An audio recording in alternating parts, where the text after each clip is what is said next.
In this video, we're going to talk about how to convert from representative particles of a substance to moles of that substance. Let's start off with some practice problems here. So remember in the last video we talked about 1 mole of any substance equals Avogadro's number, or 6.02 times 10 to the 23rd representative particles of that substance. So we're going to use that in a conversion factor to convert from what they give us in the problem to what we want in the problem. So this question asks, how many molecules of carbon dioxide are in 4.56 moles of CO2? Just like any conversion problem, you may remember the ones we did back in chapter 3, we're going to start with the one piece of information that they gave us in the problem. We're starting off with 4.56 moles of carbon dioxide, and then we're going to set up a bracket. Now I want to place my conversion factors on this bracket correctly so that the units above and below cancel off and I can cross them out, and it will turn into the units that I want on top. So let's think about what units I want on top. What they want us to solve for is molecules. So I want molecules on top, and I have moles on the top over here. So in my conversion factor, I want moles on the bottom over here. So I'm going to use the conversion factor. In 1 mole of carbon dioxide, I have 6.02 times 10 to the 23rd molecules of carbon dioxide. Remember, 1 mole of anything is Avogadro's number of representative particles of that thing, in this case, molecules. So my moles of carbon dioxide and moles of carbon dioxide cross off. I'm left with molecules of carbon dioxide, so I am pretty sure it's set up correctly. Now I just need to punch this into my calculator. So you need to be careful when you're doing exponents. You need to do this the proper way. A lot of people early on make a lot of mistakes in punching Avogadro's number into the calculator correctly. And this is going to be different depending on the calculators that you each have. But you're going to want to use an exponent button. So somewhere in your calculator it's going to say exponent, or there will be a button that will say capital E, and that's what we want to use when it's time to push in your times 10 to the 23rd.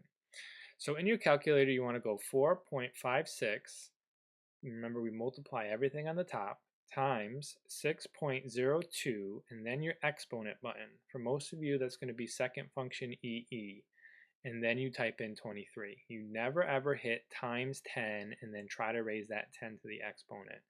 It will probably not work for you. So find your exponent button. If you don't know where your exponent is, ask me and I will show you.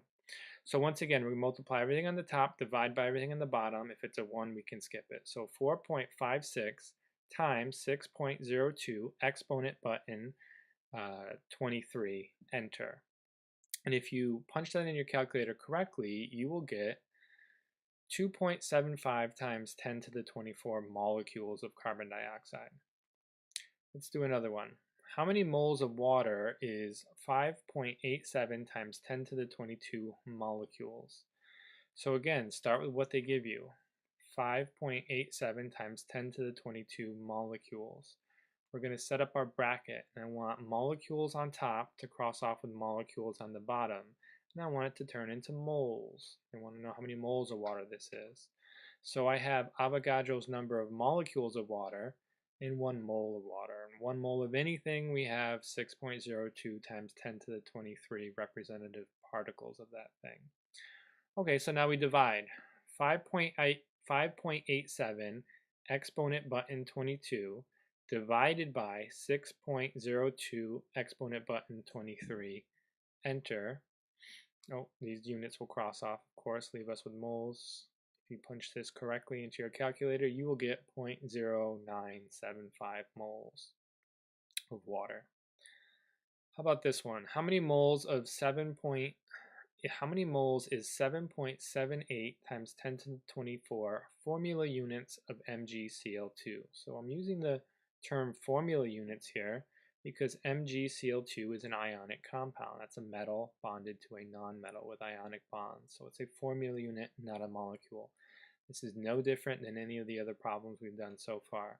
We start with what they give us, 7.78 times 10 to the 24 formula units. That's our representative particles of that ionic substance. We set up a bracket where the formula units will cross off. We have 6.02 times 10 to the 23 formula units of magnesium chloride and 1 mole of magnesium chloride.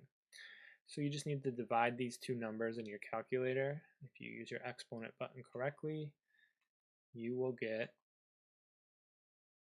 12.9 moles of MgCl2. So remember, whenever you do a conversion problem, start with the one piece of information that they tell you in the problem. Then set up your conversion factor so that the units will cancel out above and below. I like to think about where the units go and what they should be in the conversion factor before I even think about the numbers. I write the units in and then I write the numbers in last to make sure it makes sense. And remember, 1 mole of anything is 6.02 times 10 to the 23 representative particles of that thing. That's a number you need to memorize. Early on in this chapter, you might have to look this number up a lot, but we will use it so much that you will most likely memorize this number very shortly. If your units cross off and leave you with the unit that the problem is asking you for, you've probably set the problem up right. And all you need to do is punch it in your calculator correctly. Remember, we always multiply everything on the top and divide by everything on the bottom. I hope this makes sense, and if you have any questions or need any help with your calculators, please let me know.